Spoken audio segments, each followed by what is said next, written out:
नमस्कार. आकाश आणि भूमी रक्तबंबाळ होऊन घरी आल्यानंतर सगळेजण खूपच घाबरलेले असतात. पण जेव्हा सगळेजण अभिजितला बघतात, तेव्हा मात्र सगळ्यांच्या चेहऱ्यावरचा आनंद मात्र बघण्यासारखा झालेला असतो. पौर्णिमा तर अभिजितला जाऊन मिठी मारते आणि ती अभिजितला बोलते, "अभिजित, तुम्ही कुठे होतात तुम्ही अभिजित? तुम्ही जर का जिवंत होतात, तर तुम्ही आलात कसे नाही?" पण अभिजित, तुमची तर बॉडी आली होती त्यावेळेला लगेच भूमी बोलते, शांत शांत हो पौर्णिमा. आल्या आल्या किती प्रश्न विचारतेस त्यांना. अगं जरा शांततेने घे, ते तुला सर्व काही सांगतील. तेव्हा लगेच पौर्णिमा बोलते, भूमिताई तुला कुठे सापडले अभिजित? त्यावेळेला लगेच भूमी मोठ्याने बोलते, खरं सांगू का? मी तुला खरंच सांगते, मला अभिजित सापडले नाही तर अगदी देवासारखे आम्हाला वाचवायला अभिजितच आले. खरं सांगायचं तर अभिजितमुळे आमचा जीव वाचलाय. हे ऐकून मात्र आजी बोलते, काय बोलताय तुम्ही? तेव्हा लगेच अभिजित बोलतो, आजी तुला एक गोष्ट कळणार आहे. ती गोष्ट ऐकल्यानंतर कदाचित तुला खूप मोठा धक्का बसेल. कदाचित तुला धक्का बसल्यानंतर तू स्वतःला सावरू सुद्धा शकणार नाहीस. पण प्लीज आजी, स्वतःला सावर. कारण तुला काही काही गोष्टी स्वतःला सावराव्याच लागणार. त्यावेळेला मात्र आजी खूपच चिडते आणि मोठ्याने बोलते, काय चाललंय तुमचं? मला जे काही आहे ते स्पष्टपणे सांगा बघू. मला खरंच कळत नाहीये काय योग्य आणि काय चुकीचं ते. प्लीज. तेव्हा लगेच अभिजित बोलतो, हो हो, सगळं काही सांगणार तुला.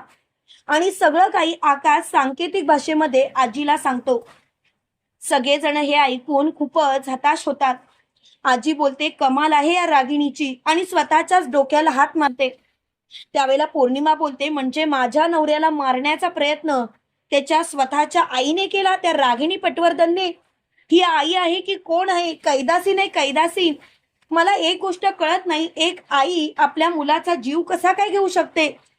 तेव्हा लगेच भूमी बोलते, पौर्णिमा, रागिणी पटवर्धन सारखी बाई कोणत्याही थराला जाऊ शकते आणि ती काहीही करू शकते याची मला खात्री आहे.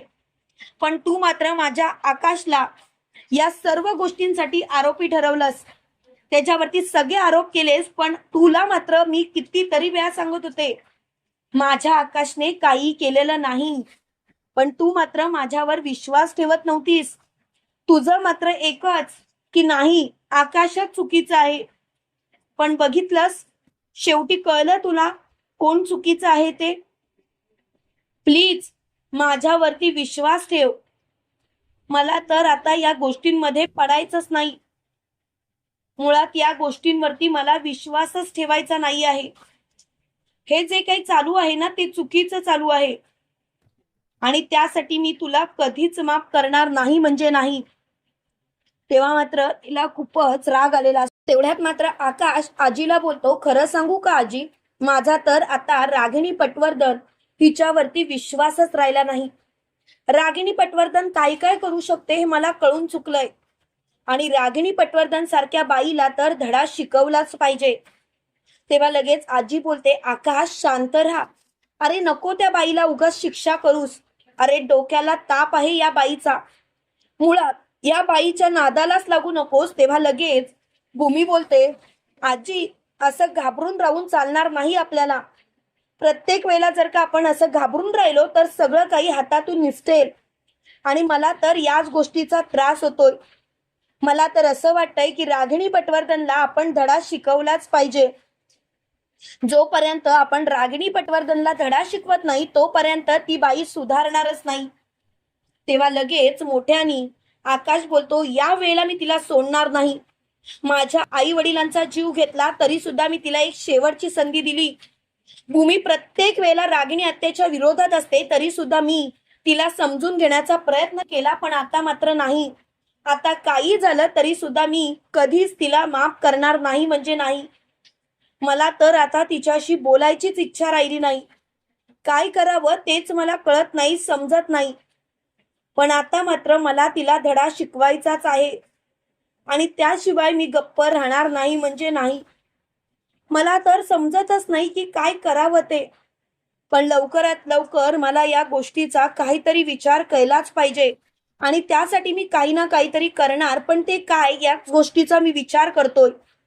तेव्हा लगेच अभिजित बोलतो, आकाश या वेळेला तू काही करशील ते त्याच्यात मी तुझ्या सोबत असेल. तेव्हा लगेच पौर्णिमा बोलते, या वेळेला त्या बाईला शिक्षा मी देणार, या वेळेला त्या बाईची लायकी मी तिला दाखवणार. तेव्हा लगेच आजी बोलते, आकाश शांत हो, उगाच काही निर्णय घेऊ नकोस. आकाश तू जर का शांत राहिलास तर मला बरं वाटेल. तेव्हा लगेच आकाश म्हणतो, मी शांत नाही बसणार. त्यावेळेला लगेच भूमी बोलते, का आकाशने का शांत बसावं? आणि मुळात त्या रागिणीला आता धडा शिकवलाच पाहिजे. जर का आता सुद्धा आपण गप्प बसलो ना आजी, तर मात्र काय होईल तुम्हालाच कळणार नाही. अहो ती रागिणी तिच्या मनाला येईल तसंच वागेल. तेव्हा मात्र तिथे रागिणी आलेली असते आणि रागिणी मोठ्याने बोलते, नाही ग भूमी नाही, मी असं काही वागणार नाही, प्लीज माझ्यावरती विश्वास ठेव भूमी. त्यावेळेला भूमी बोलते, विश्वास? काही झालं तरी सुद्धा लवकरात लवकर सगळं काही व्यवस्थित होणार, त्याशिवाय मी गप्प बसणार नाही. त्यावेळेला लगेच आकाश रागिणी जवळ जातो आणि तिला जोरात थोबडवतो. तिच्या एक सणसणीत कानाखाली मारल्यानंतर तिला बोलतो, लाज नाही वाटत?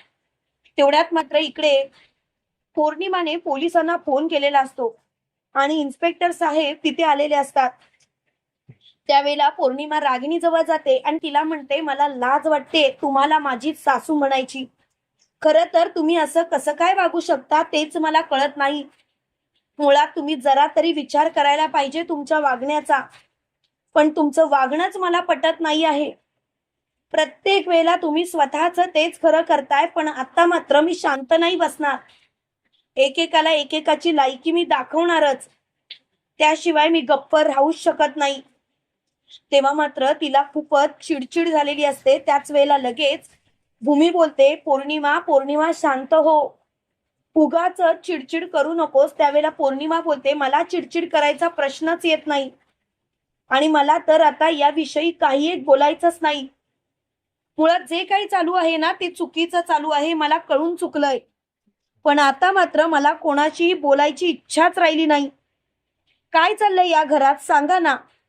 माझ्या नवऱ्याला स्वतःच त्याची आईच मारण्याचा प्रयत्न करते, कशाला? प्रॉपर्टीसाठी. मुळात ही आई आहे की कोण आहे? तेवढ्यात मात्र तिथे इन्स्पेक्टर साहेब येतात. त्याच वेळेला लगेच पौर्णिमा बोलते, घेऊन जा या बाईला आणि परत हिचं थोबाड सुद्धा मला पाहायचं नाही. तेव्हा मात्र पौर्णिमाला रागिणी बोलते, पौर्णिमा प्लीज असं नको करूस, पौर्णिमा प्लीज मला पोलिसांच्या ताब्यात देऊ नकोस. त्यावेळेला पौर्णिमा बोलते, तुला काय वाटलं मी तुला माफ करेन? अगं शक्य नाही मी तुला माफ करणं, या जन्मात तर नाहीच नाही. मला तर तुझ्याशी बोलायची इच्छाच नाही.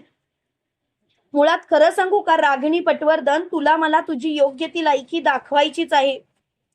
तेव्हा रागिणी खूपच घाबरलेली असते. त्याच वेळेला मोठ्याने पौर्णिमा बोलते, गायकवाड सर या बाईला घेऊन जा आणि हिची लायकी दाखवा, कारण मुळात या बाईची काय लायकी आहे हिला समजतच नाही. तेव्हा लगेच गायकवाड सर म्हणतात, पौर्णिमा मॅडम तुम्ही काळजीच करू नका, अहो ही बाई याच लायकीची आहे, आम्हाला चांगलंच माहिती होतं, पण काय करणार, तुमचा हिच्यावरती विश्वास ना. बघितलं काय झालं ते. आम्ही तर तुम्हाला कितीतरी वेळा समजवण्याचा प्रयत्न केला, पण तुम्ही मात्र ऐकतच नाही. पौर्णिमा मॅडम आम्हाला सुद्धा खूप वाईट वाटतं जेव्हा तुम्ही असं वागता. तेव्हा लगेच भूमी बोलते, खरं सांगायचं तर पौर्णिमा अशी नाही, मान्य आहे ती कारस्थानी आहे, पण ती सर्व काही स्वतःच्या नवऱ्यासाठी करत होती. तिला प्रॉपर्टीची खूपच लोभ होता मला कळतंय, पण ती कोणाचा जीव नाही घेऊ शकत. पण ज्या प्रकारे रागिणी पटवर्धनने वागलंय त्याला तर शिक्षा झालीच पाहिजे. तेव्हा पौर्णिमा बोलते, या बाईला तर शिक्षा होणारच. त्यावेळेला मात्र रागिणीच्या हातात बेड्या टोकण्यात आलेल्या असतात. त्यावेळेला रागिणी खूपच घाबरते. तुम्हाला काय वाटतं मित्रांनो, खरोखर रागिणी आता कायमची गजाआड जाईल की पुन्हा एकदा काही ना काहीतरी कारस्थानं करेल? कमेंट करून नक्की कळवा आणि असेच मालिकेंचे नवनवीन अपडेट पाहण्यासाठी व्हिडिओला लाईक आणि चॅनलला सबस्क्राईब करायला विसरू नका. थँक्यू.